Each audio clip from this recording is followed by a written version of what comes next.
One of my favorite things in the world to do is watch Friends. I know it's been off for years and years. It's not even around, but I still find myself binge watching old episodes. And I was thinking about this today and thinking, it's the predictability of the friends in the circle, right? You have Chandler with his quirkiness, Monica with her type A of just everything has to be so neat and tidy and organized. It's Phoebe's ability to make you laugh at her silly songs. Ross always comes in with those smart comments, and Joey and him and his food, like it is just so hilarious. And of course, Rachel, she just brings everybody together, and it's just such this beautiful, cohesive team of people.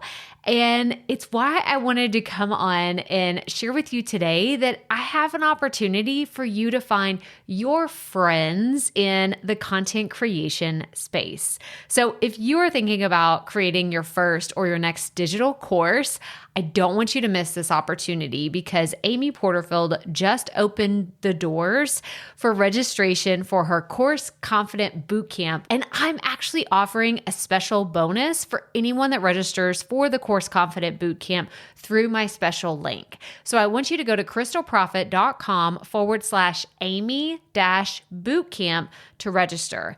That's krystalprofit.com/Amy-bootcamp.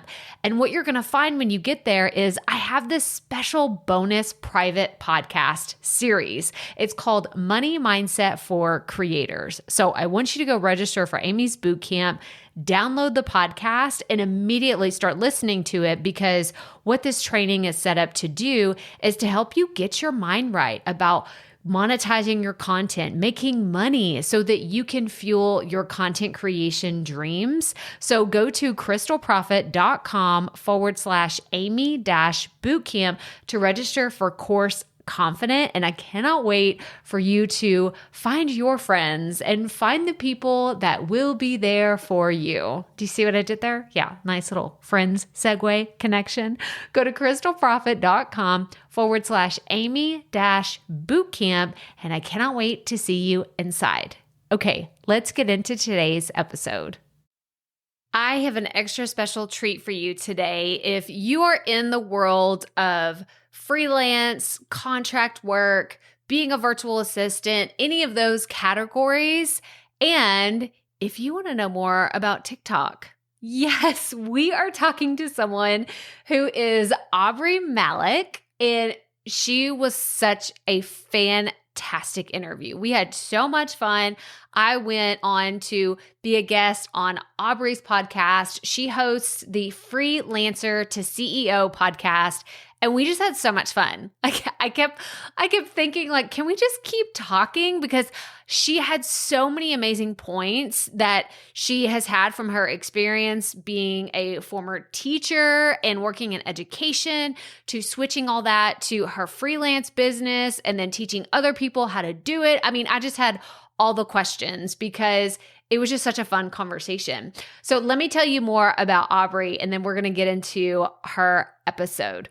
But like I said, she's the host of the Freelancer to CEO podcast, and she's a VA coach who teaches overworked and underpaid women to experience the freedom and joy that comes from designing their own freelancing business.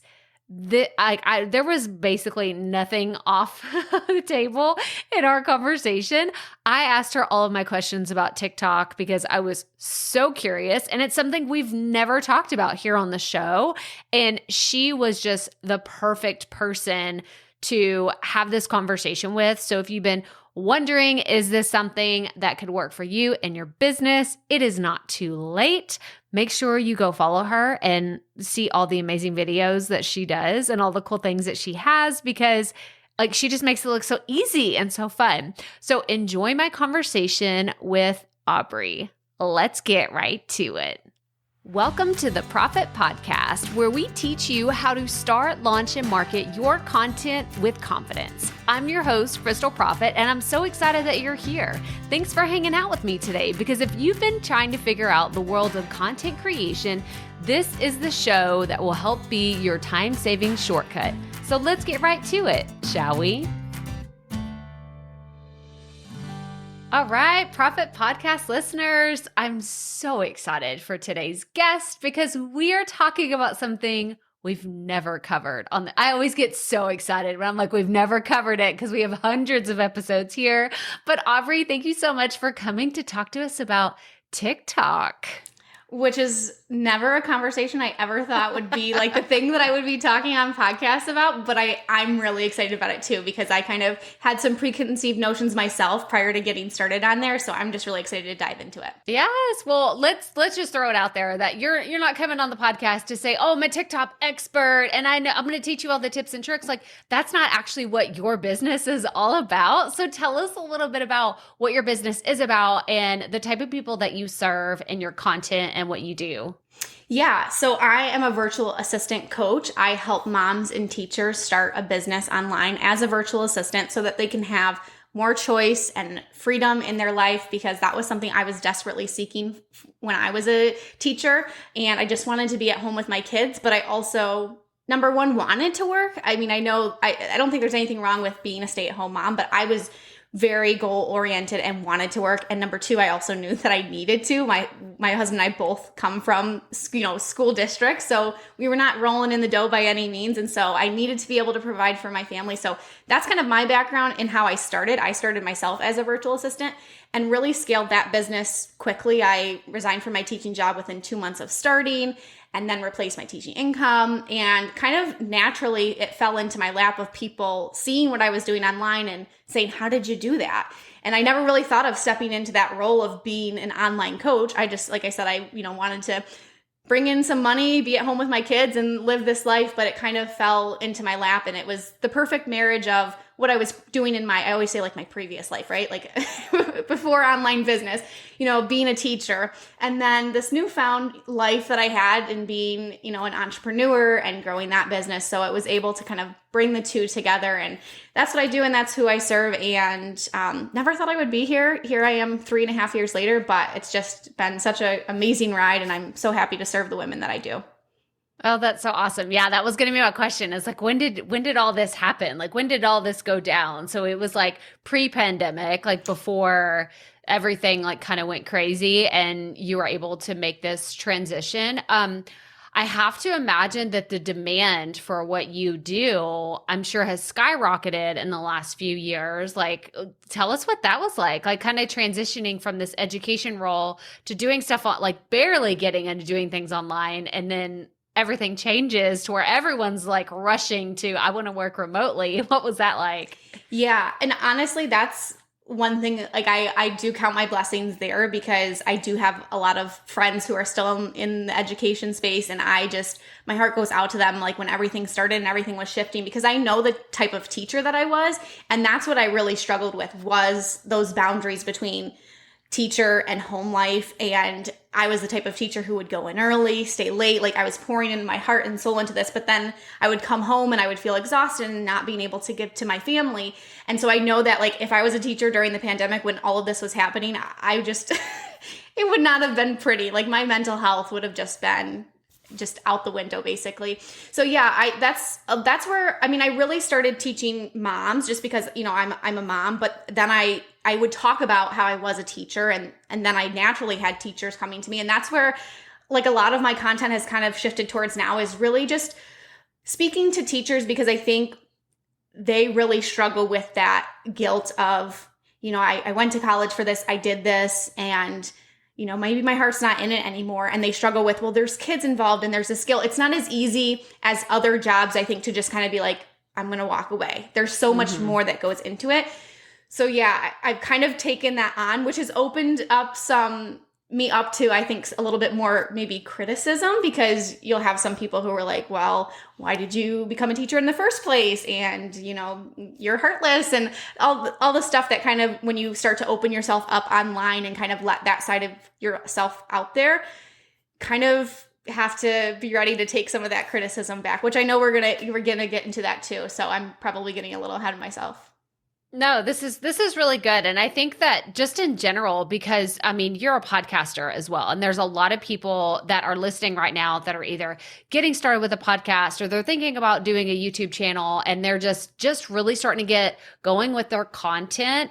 And so let's just sit here for a second in this uncomfortableness, because we all face it at some, like if you're going to put yourself out there and be vulnerable, like it's going to happen at some point. So before, and we're going to talk specifically about TikTok here in a second, but was there any point like kind of along your journey where you're like, I don't know, like it is like, was there some doubt if you were doing the right thing as far as virtual assistant, what made you settle on doing virtual assistant things instead of trying to do other types of freelancing or even going to work for another company? Like what made you settle on that?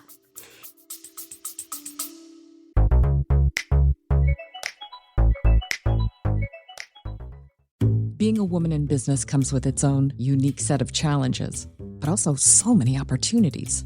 We get ahead by leaning in to what makes us different from business as usual.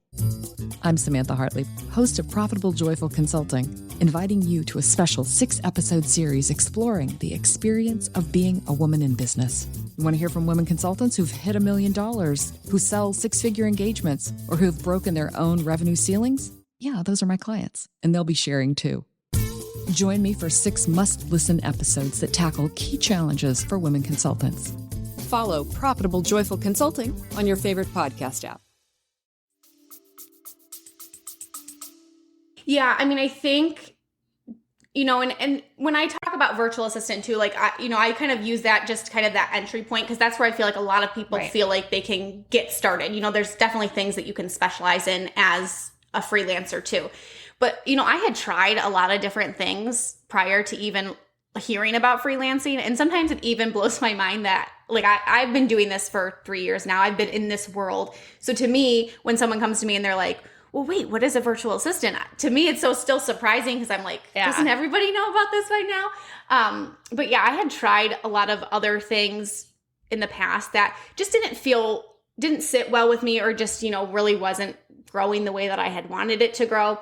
And I think what I really liked about being a virtual assistant was a lot of the things that I saw in myself as a teacher. It was kind of just reworking that role. Like I was helping my students, work towards goals and achieve things and learn things and help them move forward. So it was the same thing when I was working with business owners. Like I was doing that same thing. It looked a little different. And even now shifting into the coach role, I have some people who say, well, you have this degree that you're not using anymore. And I am. It just looks different. I think all the training that I have in being a teacher prepares me, because now I know the back end of like how, different people learn and how to present things in different ways and how to work with different learners. And so I'm not sure if I really answered your question. Yes, no, this is great. This is fantastic, because I think that what you have done, I'm going to kind of like paraphrase what you said, is like you're just taking your same skills and your knowledge and your education and you're applying it in a new way that feels right to you. And I think that it's such a blessing. I know someone is listening right now and they're like, yes, that's what I'm trying to do, because maybe they're doing the same thing and they're in a career or an expertise that they have and they're like, how can I use this in my content and what I'm creating? So I think that you're doing a fantastic job in what you're doing and applying those skills for sure. And another thing that just made me think of it while you were talking about too is a lot of times like the people that I have come to me like don't have a business at all. Like they just want the flexibility. They just want the freedom. But maybe for some of your listeners too, and I've had some people who have kind of come this way where they're starting this thing, like maybe they're starting the podcast or they're starting something over here. And it's just not because, too, like it takes a while to build that up. Like a podcast is not an overnight thing. Like you're creating that long form content. And, that, months down the road of being this consistent, that it's eventually going to lead to something. But what I've found too, is some people who are getting started in this online business, if it's not generating any money, sometimes doing some freelance type work on the side to kind of fund the dream, fund the business that they really truly love, to help support them along the way so that they can, know that they're supporting their family and they're also working towards this dream thing too. And for me, I even think about it too, because I was in the back end of so many business owners' business, I saw things that were like, wow, this person is doing it extremely well. Like I learned so much from how their business was running and what systems they had, that like now I think like even in my business, like I'm kind of able to start it with that one foot in front of the other, where I kind of have that background knowledge, where sometimes when you're getting started, it's like, it is so overwhelming to get started. There's so many things you feel like you have to learn.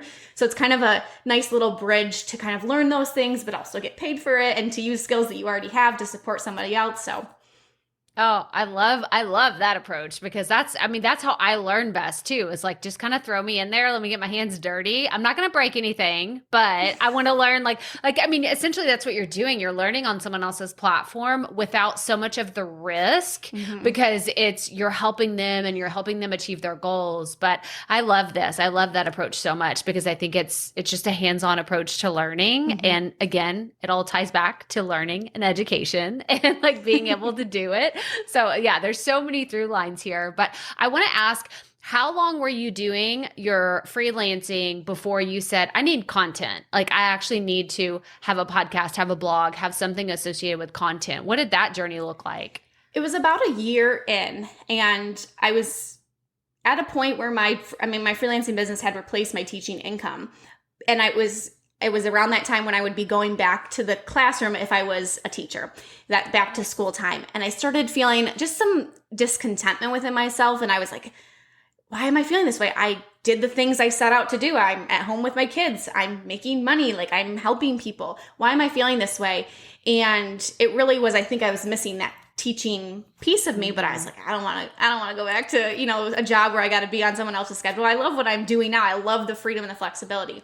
And I knew that I needed to get my voice out there, but I was like, I don't really want to do YouTube, and I don't want to, all this other stuff. And a podcast just felt really right, because that was how I learned a lot of the stuff along the way when I was starting my business. When I was driving to my full-time job, getting my business off the ground, podcast after podcast. When I was working out, like I was listening to podcasts, and I remember thinking that when I heard my first business podcast, I was like, I could start a podcast. I love to talk. I could totally do this. And so it kind of just felt like that natural next thing for me to do.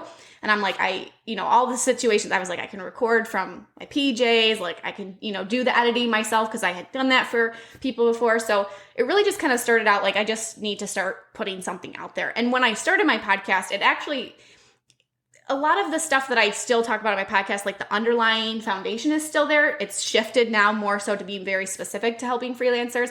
But I really just started it with, I just want to talk about what I did in case there's somebody else like who's kind of going through that too. And I'm only a year in, so I'm not claiming to be an expert, but I'll share what I learned, what helped me, what I'm currently doing.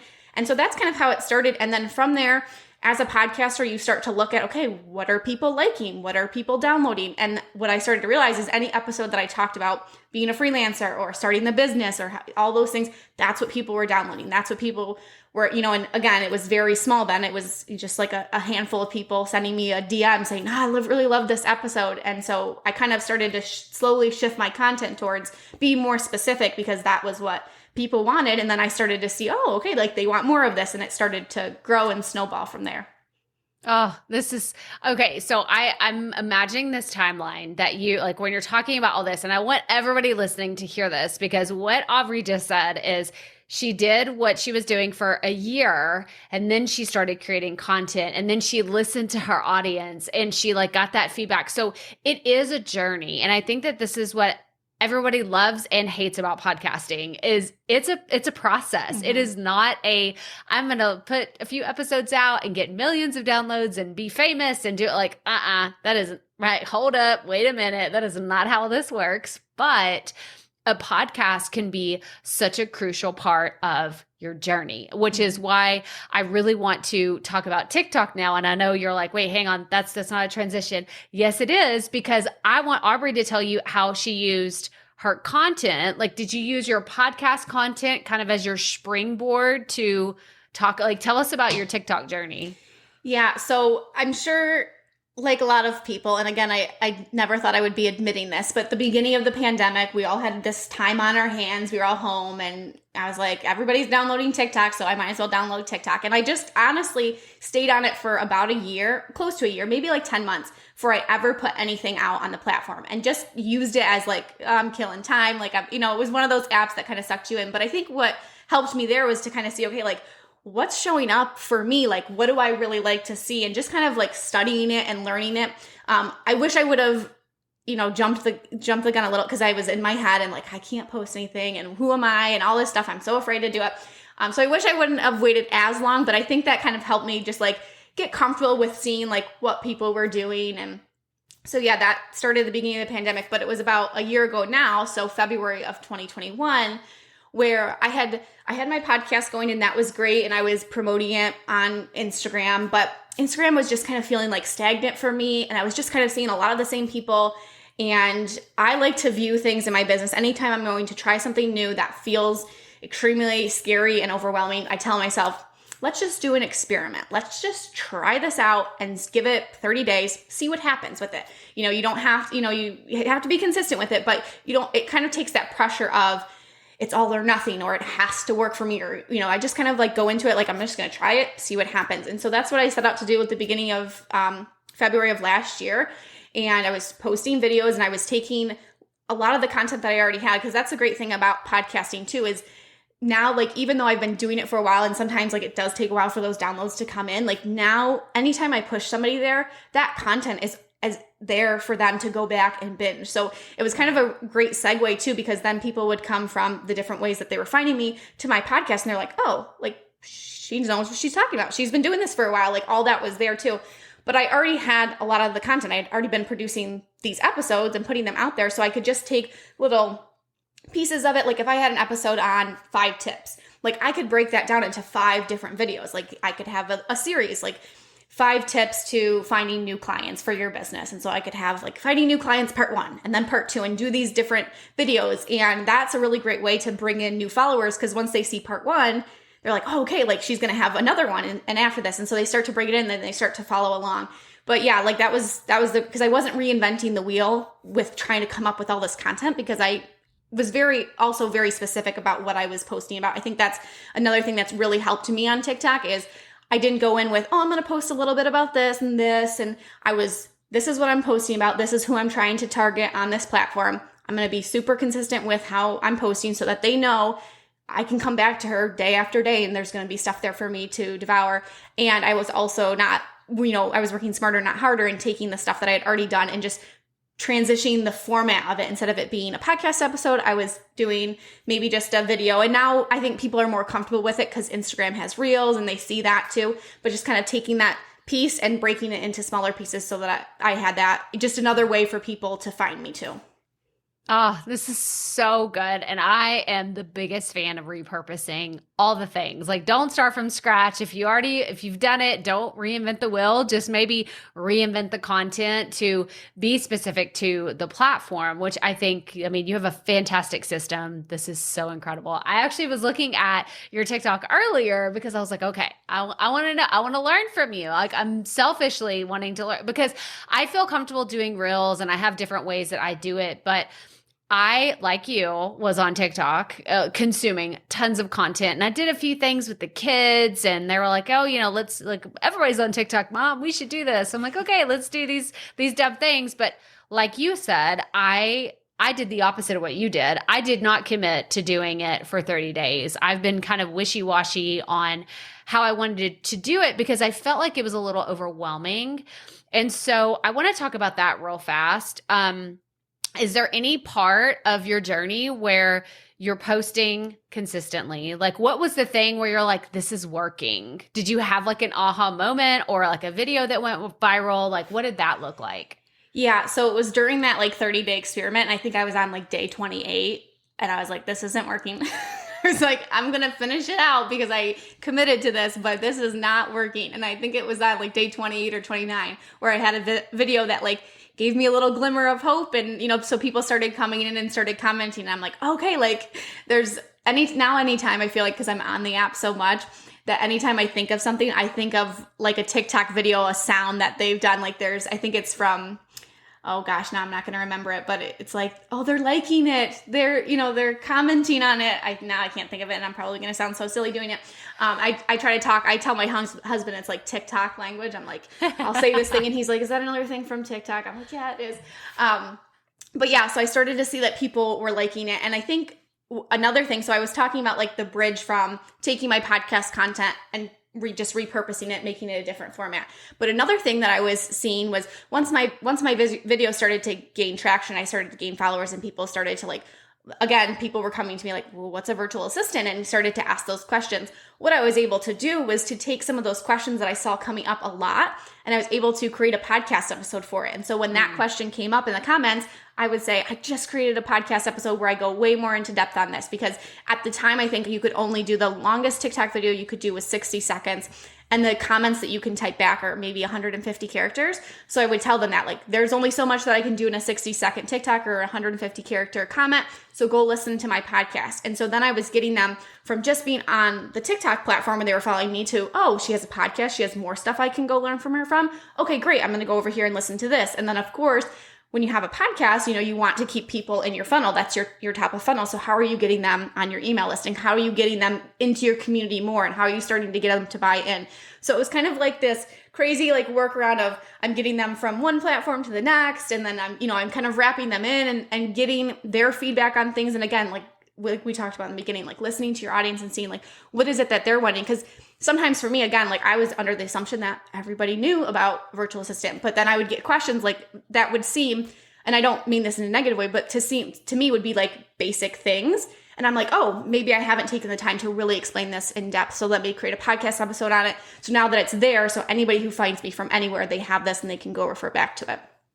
Okay. This is it's such good information. I love hearing you say this, because I feel like I think of a lot of the things that you just said, but you articulated it so well. And the fact that I think of it like a spider web. Like when you have your podcast, you have your Instagram, your Facebook group, your TikTok, your email list, your programs, all of it is part of the funnel. It just depends on where someone lands or connects with you on how engaged they'll be. And it really is all about meeting people where they're at. So if you have people that are looking for this type of, or maybe they don't even know they're looking for this type of information. Maybe like you said, they were just like you, I'm a stay-at-home mom. I want to make some extra money while I'm at home. How can I actually make this possible? And then boom, Audrey pops up in a TikTok video and she's like, I have all the answers to your problems. Come hang out with me. I think it's awesome. And then you're able to say, here's a longer form, a 30-minute episode about exactly what you're looking for. This is your action plan. This is how to get you going further on this. But I do want to talk about some of the dark side of what you've encountered on TikTok, because I looked up your TikTok before, we started chatting, and I told you, I was like, there's one video, it has 4.5 million views. That's incredible. And then I saw some in the comments that were not so nice. So tell us a little bit about, is that one video that's just been super, super viral for you? And I know you said a little bit about the negative comments. Just tell me all the things about that one video. Yeah. So I would get things here and there. I would say the main thing that people would comment about, and it wasn't really negative towards me. More so people being like, oh, this sounds like an MLM, she's trying to scam you. So it was kind of, at first I went under the assumption of, well, maybe they just don't know. Again, I don't want to assume anything about, just like I was assuming everybody should know about, being a virtual assistant. I don't want to assume anything. So I was creating content to kind of do those myth busters type things. This is why it's not an MLM. And then I was like, well, now I'm going to, again, why don't I create a podcast episode on this? So, I was doing that. But yeah, that video for me, that was the highest video that I've had, as far as views. And that I talked about, that's when I slowly started to open myself more up about leaving teaching and, what it did for my family. And so that's when people started more kind of coming and attacking my personal character, saying things like, well, you're heartless, and why, if you just went in it for the money, you went in it for the wrong reasons, and I wouldn't want my kid to have you as a teacher anyways. And I feel for, obviously those things sting. But for me, actually, I was talking with my husband about it when this was happening, and I was like, there's young kids on this app, and if there's a young entrepreneur out there and they're just trying to get started in their, how hurtful is that those are going to be some of the comments that they're going to be met with. And I feel lucky for me, I've got a great support system. I am secure in myself. I know who I was as a teacher. I know what my colleagues said about me. So I don't really put a ton of stock and weight into the comments of strangers who don't really know me, but my heart ached for those other people who maybe don't have that support system or are still kind of going through that development where they're still trying to figure themselves out. And hey, I just wanted to try this because I wanted to, put myself out there. And it is hard, and it is very scary to put yourself out there. And so when you're met with that, maybe even your first time doing it, what does that do to your confidence? What does that do to you, wanting to take a risk next time? So I wish, it's not terrible. I would say as far as for me, I don't think I experienced some of the hate that a lot of other larger creators experience too.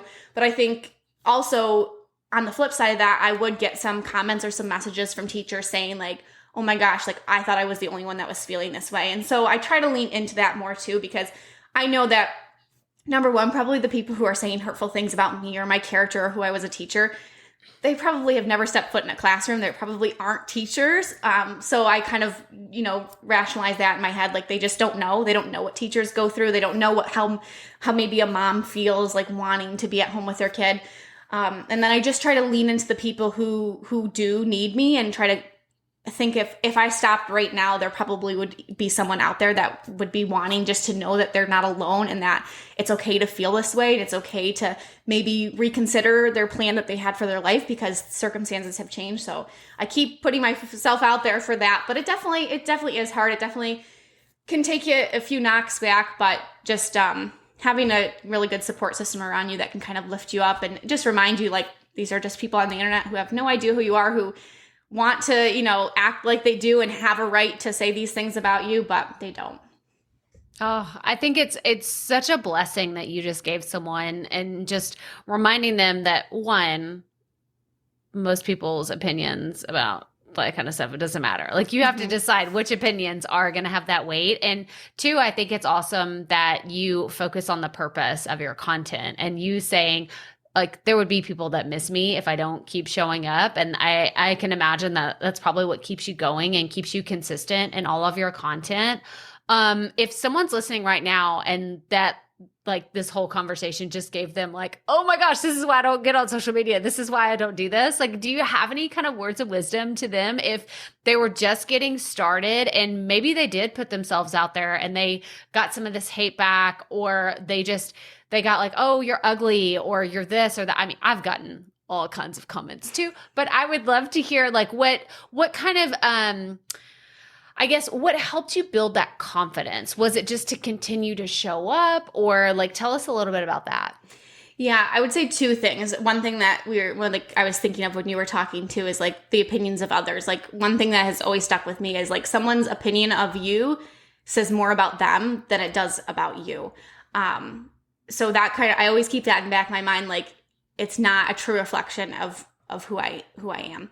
And I think with confidence too, a lot of people think it's something that you're just kind of naturally born with or gifted with.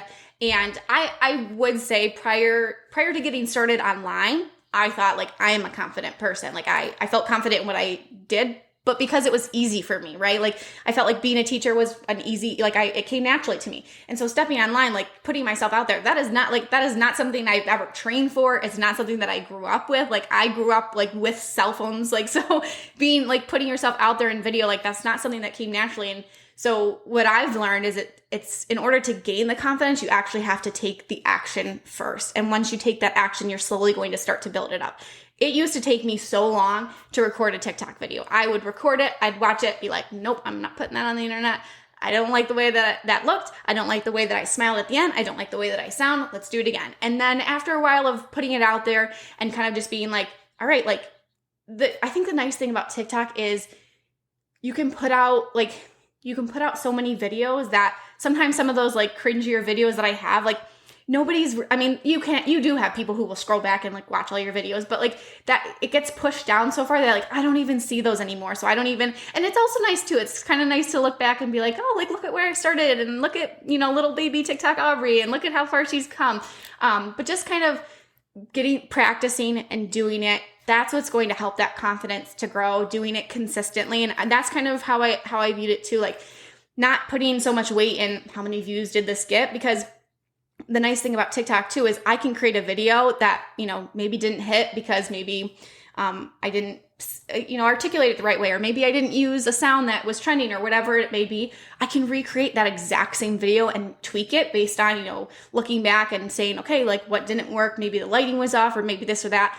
And I can do that again. And TikTok doesn't care about that. Like they don't care that you're basically doing the same video over and over again. That was what happened, at the end of 2021, there was a thing going around saying, repost your most popular TikTok video. So I did that one that got 4.5 billion views. And again, like, even though it was the exact same content that I've already produced, like I didn't change anything about it. I just reposted it. Again, it got the same, like the same kind of growth in views too. So just kind of putting yourself out there slowly but surely. I tell people to baby steps, like even if it's just posting like one video a day, like just to kind of get that confidence and kind of gain that, like, okay, I did it. Like I didn't die, because a lot of times we'll hold her back from doing something because we're like, I'm going to die if I do this. And you take that step and it's like, okay, that was all right. Maybe tomorrow I can do it again. And then, oh, okay, like I didn't die again. Like maybe tomorrow I'll try more. And so kind of just like working up to that.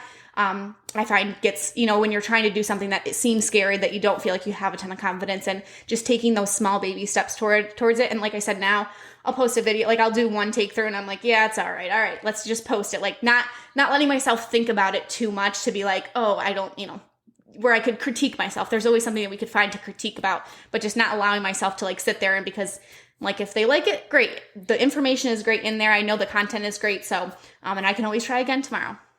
Yes. Oh, this is so good. It's so good. And I'm just imagining, you're talking about TikTok, but I'm also thinking about my podcast, like going all the way back to when I tell people, I will tell people, go back and listen, but also don't go listen. Right. I'm like, you can hear how I started, but also I cringe every time someone says, oh, I listened to episode 5. And I'm like, why don't do that. Don't do that. It's terrible. But it's also great to see that progression of your journey and the evolution of being a content creator. I think it's awesome. So how often are you posting today?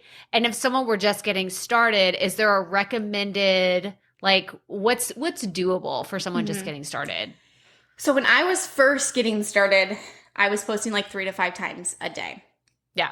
There's not like a recommended thing. I think really what the platform's going to want from you is consistency. So if one video of a day is consistent for you and you're showing up every single day, then that's what I would say. If you can do more, do more. But don't go into it thinking, I've got to post 10 times a day because that's what this one person said. And then you're going to burn yourself out and it's not going to be fun for you. You can work up to that. Now I'm kind of at the place where I've got a lot of content on there.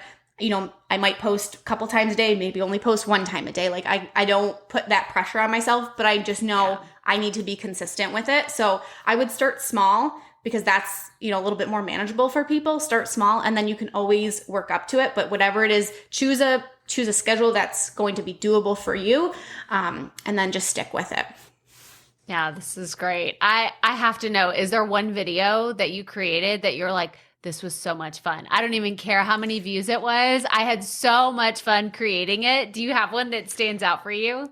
So ironically enough, I love doing the dancing videos. And here's the thing, you don't have to get on TikTok and you don't have to dance. Like there are people who have millions of followers on there that do not dance at all, do not do any trending sounds. Like you need to find what works for you and start putting content out there and start seeing like what's resonating with my audience. What do people like? And then start to create more of that. Start to create things that are fun for you. Like I am not the best dancer in the world at all, but it's a way for me to push myself from those limits. Like every time I do that and I post it, like I like have a little bit inside of me that's like, oh my gosh, I can't believe I just did that. But then I also feel like, Aubrey, like you just did a dance where you probably like look pretty crazy, but you posted it on the internet and it just is like, like it shows that growth in myself too. I love doing the dancing stuff. Half of them I can't do. Like I would sit for like an hour trying to learn some of these kids. I'm like, when I was a kid, there's no way like I could learn a routine like this and be able to perform it. I see videos of people who can learn it in like 5 minutes and they're like ready to go.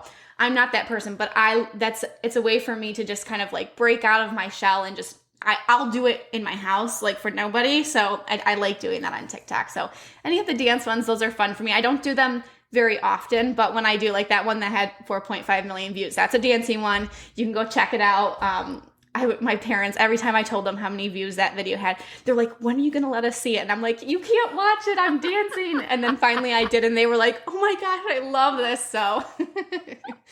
Well, and that's so awesome. Like what a great like validating factor from your family. That's like, oh, you're having fun doing what you love and you're helping people. And I think it's fun. I like the dancing stuff. I get overwhelmed with all the options. I'm like, there's so many things I could pick. I could do a voiceover, I could do a dance, I could do this. And that's my biggest problem. So you've inspired me. I'm going to post on TikTok more. I need to do it because I have fun dancing too. And I could see where there's a lot of opportunity, especially to share. Like you said, I'm going to take your strategy of what's the content that already works? What are the questions people are already asking and taking it and applying it to TikTok. So thank you so much. You've inspired me and I'm excited to do this. But I want to go into some of our rapid fire questions. Are you up for that? Yeah. Okay. So the first one I have for you is, what piece of advice would you give to a brand new content creator? I would say two things, and they kind of go hand in hand, but I think consistency and just do something every day that's going to move you forward. When I have people who ask me, like, they want like that secret sauce of like, what was it that catapulted your success, or how did you, really what it boils down to when I really look at it is, sure, there's different strategies or different things that I implemented, but when I look at the core of it, it was consistency. Even when I felt like I wasn't sure, like I just would wake up every day and be like, what can I do today that's going to where I get to the end of the day and I feel like I accomplished something, I did something, I pushed myself outside of my comfort zone. How can I just stay consistent day after day? And eventually that momentum starts to build on top of each other. And before you know it, you've got this snowball that's just rolling down the hill without you having to put in effort. Now, I'm not saying that like you can just like throw your hands back and not work, but it starts to feel easier. Like right now in the beginning, when you're first getting started, it feels extremely hard. It feels very heavy. It feels very sticky. But if you just keep trying to put one foot in front of the other, eventually it's going to start feeling lighter and it's going to come with ease. And that's how I view TikTok now. Like it's just easy for me to do. That's how I feel about my podcast. Like it's just easy for me to do. And in the beginning, it was hard. Like in the beginning, I remember with my podcast being like, I have to edit out every single I have to go back and record this. It took me so long to do it. And now I'm at a point where it's very easy but that's only because I put in the work. Like it was only because you think about it like a gym. Like it's only because you put the reps in that you're going to see the results too. So, be consistent. Don't think I have to take this big, huge leap, because forward is forward. No matter what you're doing, if you are taking a step forward, it is moving you forward. And eventually it's going, like I said, snowball, and you're just going to be able to keep on rolling without having to feel that so much heavy weight on you. Oh, this was so good. That's the tough love talk we needed. That was great. That was great. I love it. Okay, my next question it's a 2-part question, and it is, what is a dream podcast you would love to be on? And who is your dream podcast guest you would love to interview? Oh, that's a good question. I would probably say one of the ones that's up there for me. Okay, so I'll do like a businessy one, but then I kind of want to do just like a fun one. So like a businessy one, I'd probably be tied between Don't Quit Your Day Job by Kathy Heller and then the Jennifer Allwood Show. Those are like two that I would like really love because I just love listening to them and they have helped me so much. And then like just a fun one would be Crime Junkie. Like I would love to be like a guest host on Crime Junkie because I am like a true crime fanatic, even though I'm scared of my own shadow. And I can't, after like all the lights are turned off, I cannot go downstairs in my house, but I just am obsessed with true crime, and it would be so cool to just like be on a recording. Just, I don't even know how that would work because they don't like bring in guest co-hosts, but maybe they could figure it out. Okay, so that was awesome. One. Okay, part 2 was who would I want to come on my podcast? Oh, goodness. Oh. This is really tricky. Oh, there's so many people that have inspired me. Lately I've been listening to the Chris Harder show just because I feel like I always have female like voices in my ear when I listen to podcasts, and I just love his perspective on things and kind of how he's helped me. One of the things that he says like in his intro is when good people make good money, they can do great things. And that was something that was always hard for me to, like, I had this fear of success, right? Because I was like, well, I don't want to change who I am. And I don't want people to think a certain way of me if I have to, like, and even like putting yourself out there and selling your programs. It's like, I would just love to help everybody. Like as a teacher, my teacher heart is like, I would love to give this information away for free. And it kind of shifted that perspective of me of like, it's not about me like earning all this money so that I can have it for myself. It's like, what kind of impact can I help make out in the world too? So he would be someone cool. Maybe even Tony Robbins. Like I've been listening to him lately too. So I don't know. It's a tough one. That's great. No, these are awesome. And we had someone previously say the crime junkies and they were like, wait, but that would mean I'd have to be dead. So hang on. I don't know that I want to be on there. So I think it's great. You're not the first person to say that. That's good. A great one. Okay, my last question is, do you consider yourself a perfectionist? In a sense. I think that there's certain things that I want to be perfect before I put them out. Then there's other things that I've just kind of learned that done is better than perfect, and it's okay. But there's, like I said, in the beginning, I think like now I've kind of learned, like with my podcast, like I didn't want to put it out unless every was like edited out. Like I thought that meant perfect too. So I think it's almost too like kind of shifting like what perfect looks like. Cause honestly too, sometimes like I'll be recording my podcast or doing something and like the thing that I do that I think is like a mistake or that someone would, look sideways at. It's like that's the thing that almost connects people to me. And that's the one comment that I hear from my community too, is that they feel like I am very authentic to me. Like who they get online is who the person they would get like if they were ever to meet me. And so I think sometimes when we're like trying to be perfect, we almost try to like put on this facade of like, we're not perfect in everyday life either. So I just try to like show up as I can the best way. I mean, definitely will keep me stuck from time to time, but I think I've worked through that a little bit. Oh, this is so good. Yeah. Well, you are among other recovering perfectionists, as we like to call ourselves. So yes, you are in good company, Well, Aubrey, tell us where anyone that's listening, if they want to learn more about you and connect with you, what is the best way to do that?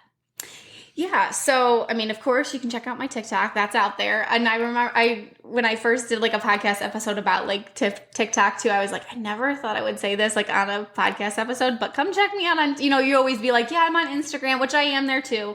I think the blanket statement I can give is pretty much anywhere Aubrey Malik is me. I feel like I've claimed that unique name. Thanks, Mom and Dad, for the the spelling and everything like that too. So Aubrey Malik on Instagram, TikTok, my website, aubreymalik.com. And if your listeners are maybe interested in learning more about being a virtual assistant, want to hear more about what that is, or just kind of like something to do on the side to earn a little bit extra, I have a free gift for your audience. It's my starter pack, just to kind of walk everybody through that process of like what it is and how do I even find the skills that I have. And that's at aubreymalik.com/profitpodcast. Okay, awesome. And we're going to link to everything. Y'all have to go check out her TikTok. If you want some inspiration and you want to see like, well, what does this platform really look like? And how can I do, like, go, she's a pro. Go look at all the things that she's done. So we're going to link to everything in the show notes, but thank you so much, Aubrey, for coming on and sharing with us all of the ups and downs and everything of your journey, because I think that you really helped a lot of people today in shedding light on what it looks like to be a content creator. So thank you so much for being on the show today. It was my pleasure. I appreciate it so much.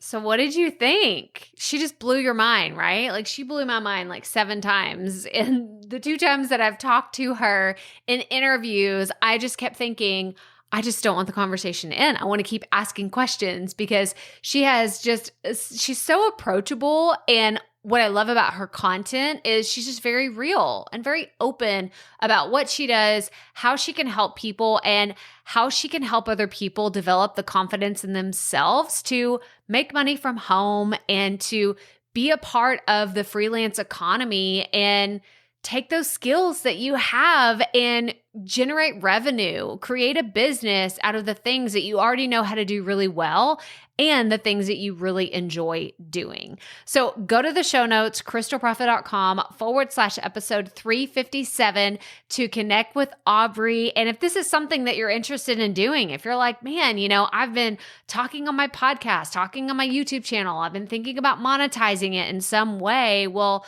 don't hold back from taking a skill that you already have and spinning that up to a freelancing business where you can help others who are in the same space as you or who are trying to accomplish amazing things as well. So again, go to the show notes, krystalprofit.com/episode 357 to connect with Aubrey. And actually, I would love it if you would take a screenshot wherever you're listening to this, tag me, tag Aubrey, and let us know what your number one takeaway was from today's episode.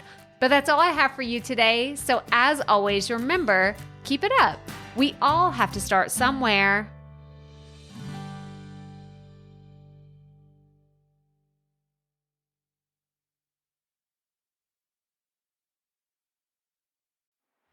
Hey, Profit Podcast listeners. Thanks for sticking around to a little bit after the episode to hear this special message because I want to hear from you.